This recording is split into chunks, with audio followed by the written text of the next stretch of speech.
বিসমিল্লাহির রহমানির রহিম।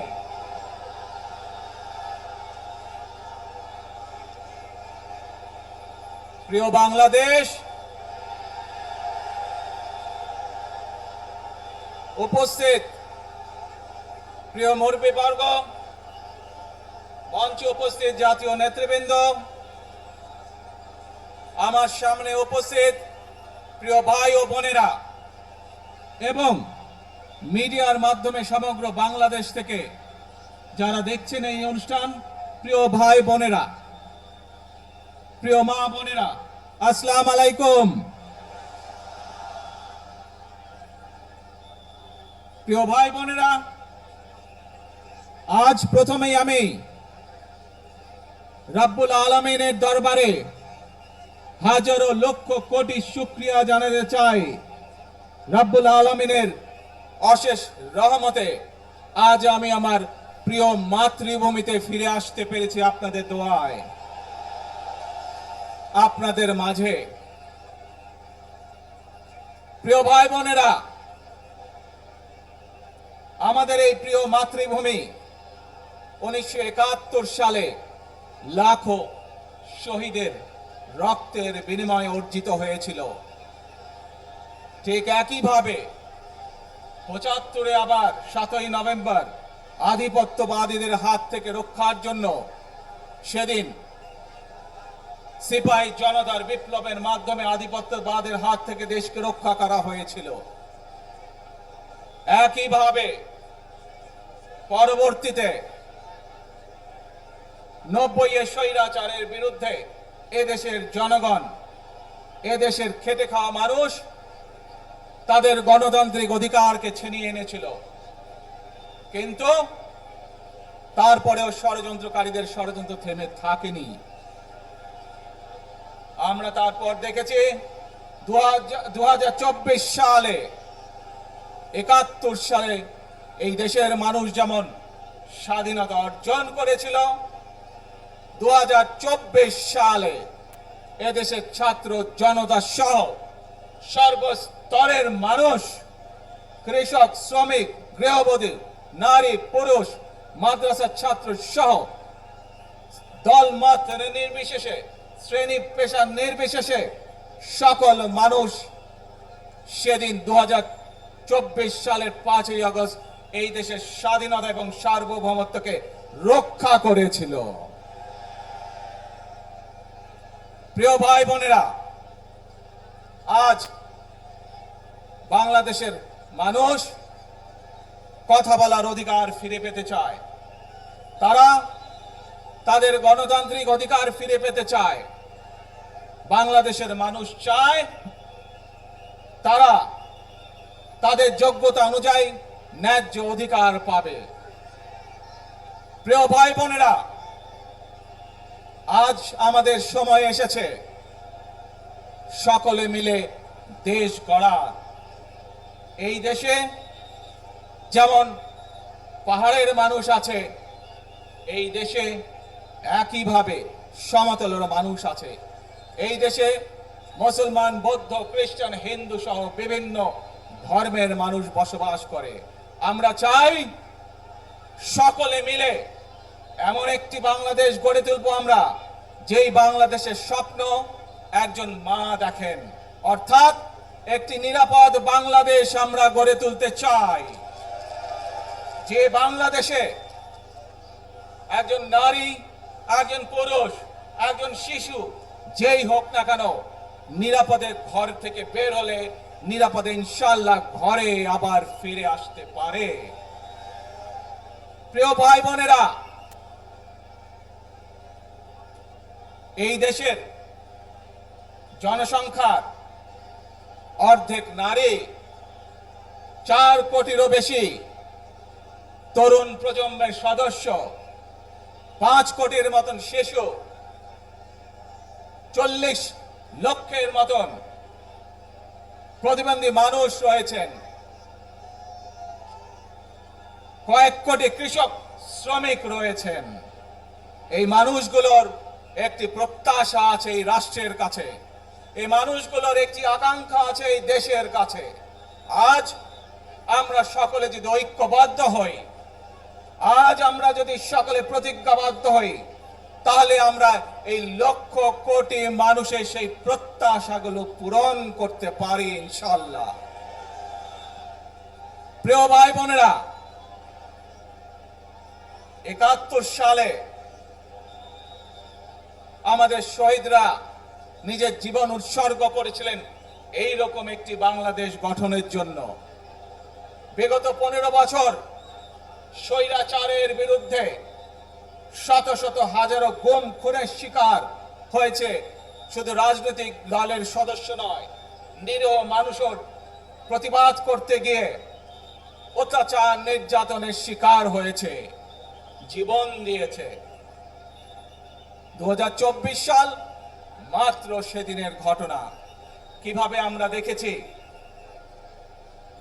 আমাদের তরুণ প্রজন্মের সদস্যরা কিভাবে নিজের জীবন উৎসর্গ করেছে দেশের এই স্বাধীনতা এবং সার্বভৌমত্বকে রক্ষা করার জন্য।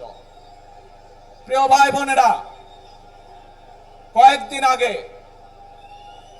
এই বাংলাদেশের 24-এর আন্দোলনের এক সাহসী প্রজন্মের এক সাহসী সদস্য ওসমান হাদিকে হত্যা করা হয়েছে। ওসমান হাদি শহীদ হয়েছে। প্রিয় ভাই বোনেরা, ওসমান হাদি চেয়েছিল এই দেশের মানুষের জন্য গণতন্ত্র প্রতিষ্ঠিত হোক, এই দেশের মানুষের গণতান্ত্রিক অধিকার প্রতিষ্ঠিত হোক, এই দেশের মানুষ তাদের গণতান্ত্রিক এবং অর্থনৈতিক অধিকার ফিরে পাক। আজ 24-এর আন্দোলনে যারা শহীদ হয়েছেন, ওসমান হাদি সহ ৭১-এ যারা শহীদ হয়েছেন, বিগত স্বৈরাচারের সময় বিভিন্নভাবে খুন গুমের শিকার হয়েছেন, এই মানুষগুলোর রক্তের ঋণ যদি শোধ করতে হয়, আসুন আমরা আমাদের সেই প্রত্যাশিত বাংলাদেশ গড়ে তুলব, যেখানে আমরা সকলে মিলে কাজ করব, যেখানে আমরা সকলে মিলে আমাদের প্রত্যাশিত বাংলাদেশকে গড়ে তুলব। প্রিয় ভাই বোনেরা, বিভিন্ন আধিপত্যবাদ শক্তির গুপ্তচরেরা বিভিন্নভাবে ষড়যন্ত্রে এখন লিপ্ত রয়েছে। আমাদেরকে ধৈর্যশীল হতে হবে, আমাদেরকে ধৈর্য ধারণ করতে হবে। বিশেষ করে তরুণ প্রজন্মের যে সদস্যরা আছেন, আপনারাই আগামী দিন দেশকে নেতৃত্ব দিবেন, দেশকে গড়ে তুলবেন। এই দায়িত্ব তরুণ প্রজন্মের সদস্যদেরকে আজ গ্রহণ করতে হবে, যাতে করে এই দেশকে আমরা সুন্দরভাবে গড়ে তুলতে পারি। শক্ত ভিত্তির উপরে, গণতান্ত্রিক ভিত্তি, শক্তিশালী অর্থনৈতিক ভিত্তির উপরে যাতে এই দেশকে আমরা গড়ে তুলতে পারি। প্রিয় ভাই বোনেরা, আমার সাথে আজকে মঞ্চে এখানে বহু জাতীয় নেতৃবৃন্দ বসে আছেন। আসুন আজকে আমরা দুহাত তুলে আল্লাহর দরবারে দোয়া করে আল্লাহর রহমত আমরা চাই, যে সকল জাতীয় নেতৃবৃন্দ এই মঞ্চে আছেন, মঞ্চের বাইরে যে সকল জাতীয় আরো নেতৃবৃন্দ আছেন, আমরা সকলে মিলে এই দেশকে নেতৃত্ব দিয়ে আমাদের বাংলাদেশের জনগণের প্রত্যাশিত সেই বাংলাদেশকে আমরা গড়ে তুলতে চাই। আমাদেরকে যে কোনো মূল্যে আমাদেরকে এই দেশের শান্তি শৃঙ্খলা রক্ষা করতে হবে। যে কোনো উস্কানির মুখে আমাদেরকে ধীর শান্ত থাকতে হবে।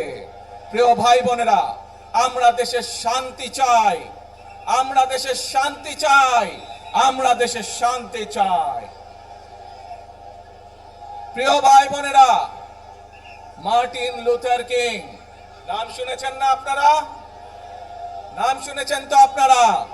মার্টিন লুথার কিং, তার একটি বিখ্যাত ডায়লগ আছে, আই হ্যাভ এ ড্রিম। আজ এই বাংলাদেশের মাটিতে দাঁড়িয়ে আপনাদের সকলের সামনে আমি বলতে চাই, বাংলাদেশ জাতীয়তাবাদী দলের একজন সদস্য হিসাবে আপনাদের সামনে আমি বলতে চাই, I have a plan for the people of my country, for my country.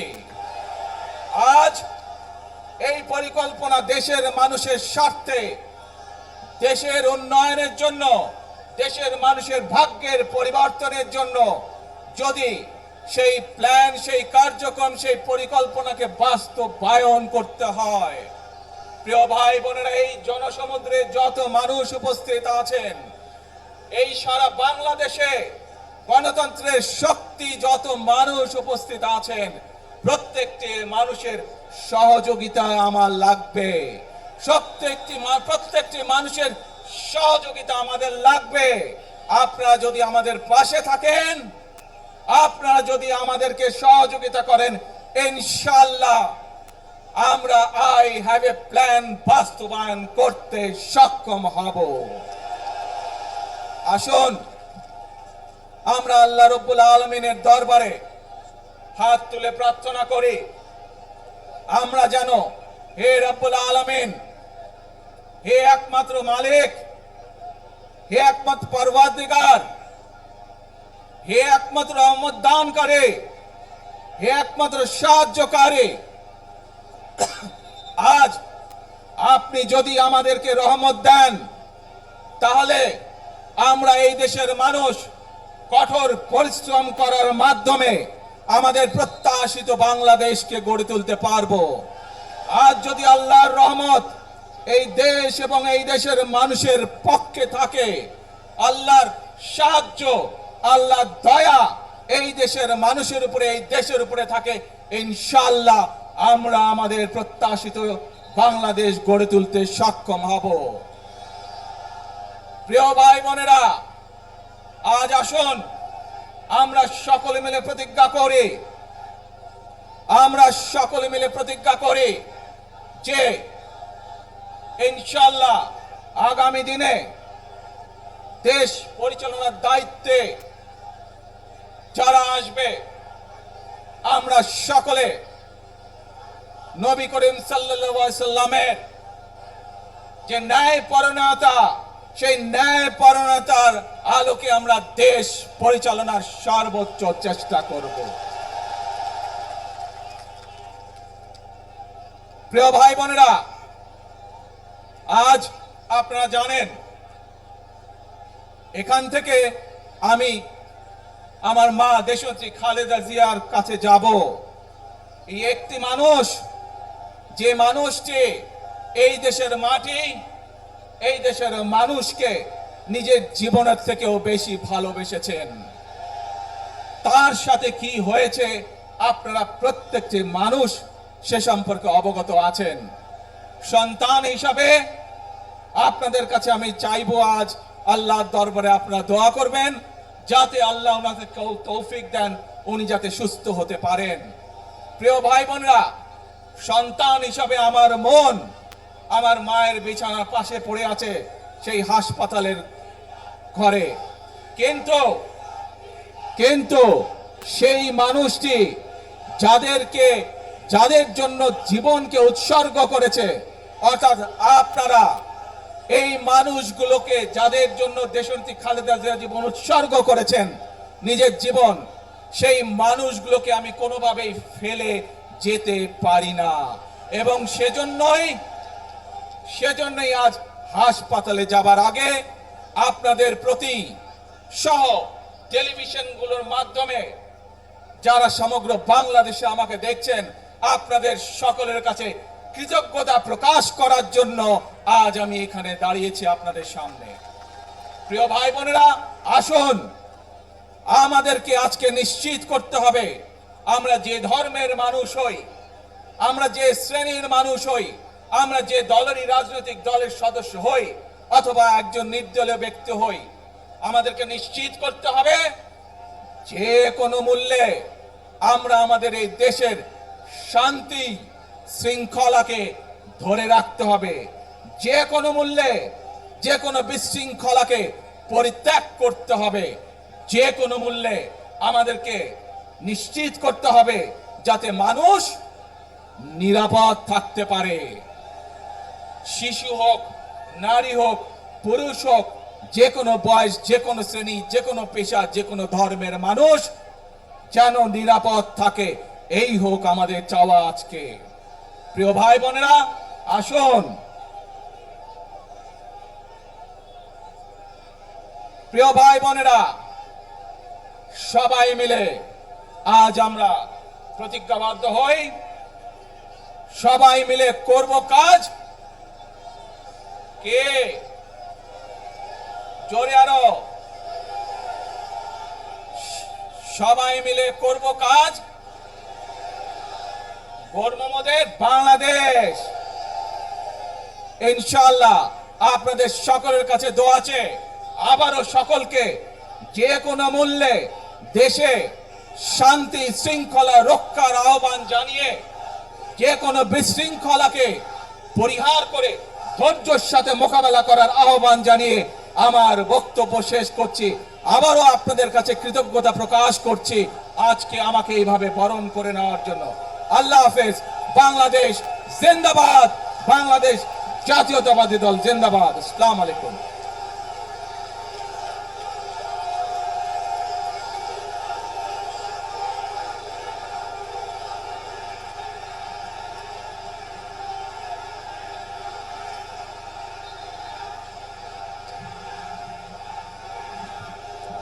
আমরা আজকের এই সমাবেশ থেকে বাংলাদেশ জাতীয়তাবাদী দলের ভারপ্রাপ্ত চেয়ারম্যান জনাব তারেক রহমান, তিনি আমাদের মাঝে এসে আজকে যে গুরুত্বপূর্ণ দিক নির্দেশনামূলক বক্তব্য রেখেছেন এবং সেই সাথে সাথে দেশবাসীর কাছে কৃতজ্ঞতা প্রকাশ করেছেন, সেই জন্য আমরা ভারপ্রাপ্ত চেয়ারম্যান জনাব তারেক রহমানকে আন্তরিকভাবে মোবারকবাদ জানাই, ধন্যবাদ জানাই, সংগ্রামী সালাম জানাই, শুভেচ্ছা জানাই এবং অভিনন্দন জানিয়ে স্লোগান দিচ্ছি, তারেক রহমানের সংগ্রাম, তারেক রহমান এগিয়ে চলো।